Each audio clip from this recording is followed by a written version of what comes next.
Bonjour à toi jeune fan de One Piece et aujourd'hui on se retrouve pour une nouvelle théorie sur la fameuse famille des Vinsmoke. Dans cette théorie nous parlerons dans un premier temps de la mère de Sanji, car je ne pense pas que la reine que nous avons vue dans le dernier scan est sa vraie mère. Et dans un deuxième point nous parlons des fameux exosquelettes des 4 fils. Allons-y.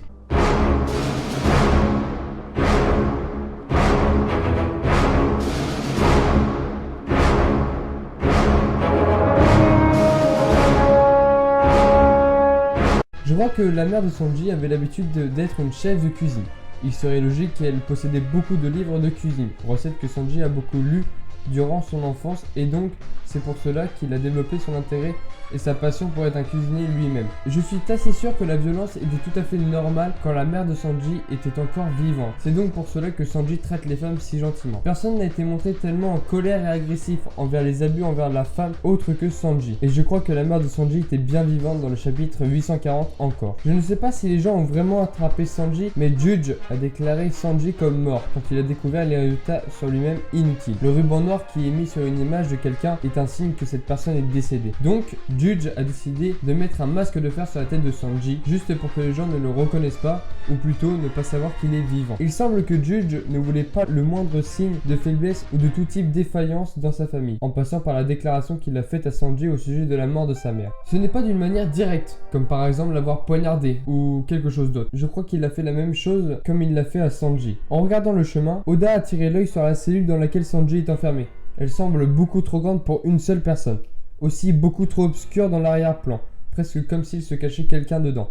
Serait-ce Maman Sanji? Judge a vu son aide à nourrir les pauvres, les faibles, ou ceux qui ne sont pas de sang royal. Donc il n'a pas aimé du tout. Donc il a déclaré comme morte sa propre femme, de la même manière comme il l'a fait avec Sanji. Ce ne serait pas du tout un problème pour lui. Sanji n'a été montré avec tout type de colère ou de haine envers son père dans les flashbacks jusqu'à présent.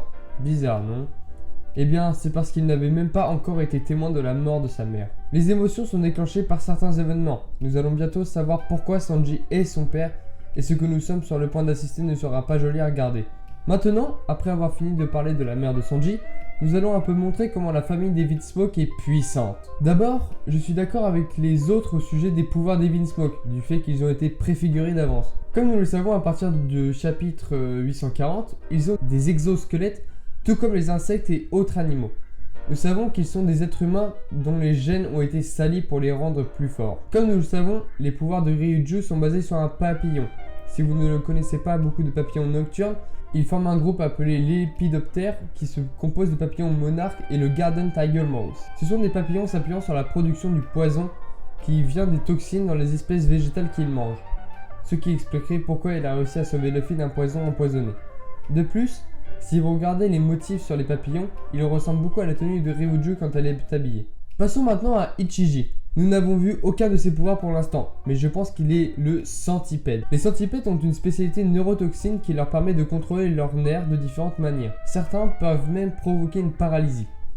Je pense que cela est la cause de son épithète du Sparking Red, et pas d'électricité ou la flamme que beaucoup de gens pensent qu'il est. Il est une neurotoxine qui attaque vos nerfs, envoyant un choc à travers votre corps tout entier et peut provoquer une paralysie de certaines zones. Pour Neji, mon idée est qu'il est basé sur le frelon oriental. Si vous ne savez pas, il a une bande jaune sur son exosquelette pour absorber la lumière du soleil et l'utilise pour produire de l'électricité. Il dit aussi que ces piqûres peuvent être très douloureuses pour les humains et que leur dard ne se détache pas de sorte qu'il pique plusieurs fois, ce qui expliquerait l'épithète bleue électrique. Aussi, si vous regardez le coup de Neji, on dirait qu'il est en train de piquer sa cible quand il tape avec son genou. Neji aussi contrôle l'électricité sortant après le coup. Aussi, si vous ne l'avez pas remarqué, le bruit affecte aussi dessus et le son d'une abeille. Pour finir, Yonji est l'autre animal de la préfiguration ayant un exosquelette, je dirais qu'il est le Tarantula. L'Enwitch est un dispositif mécanique qui est utilisé pour tirer ou autrement utilisé pour régler la tension d'une corde ou d'un câble métallique. Je pense que les références à des tarentules ou des araignées sont utilisées pour se déplacer.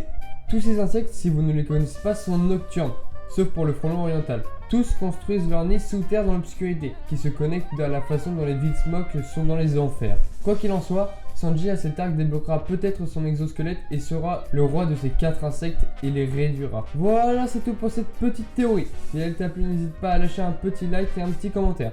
J'ai eu l'impression de faire un cours de biologie sérieusement. Actuellement, je suis en test sur la page Facebook Fan de One Piece et je signe Aokiji. Ils ont également une chaîne YouTube du même nom. N'hésite pas à y rendre visite car ils font de super publics tous les jours et les admins sont plutôt cool. N'hésite pas à t'abonner si ce n'est pas déjà fait et je te dis à la fois prochaine pour une nouvelle théorie sur la chaîne du grand Itolusan. À la prochaine.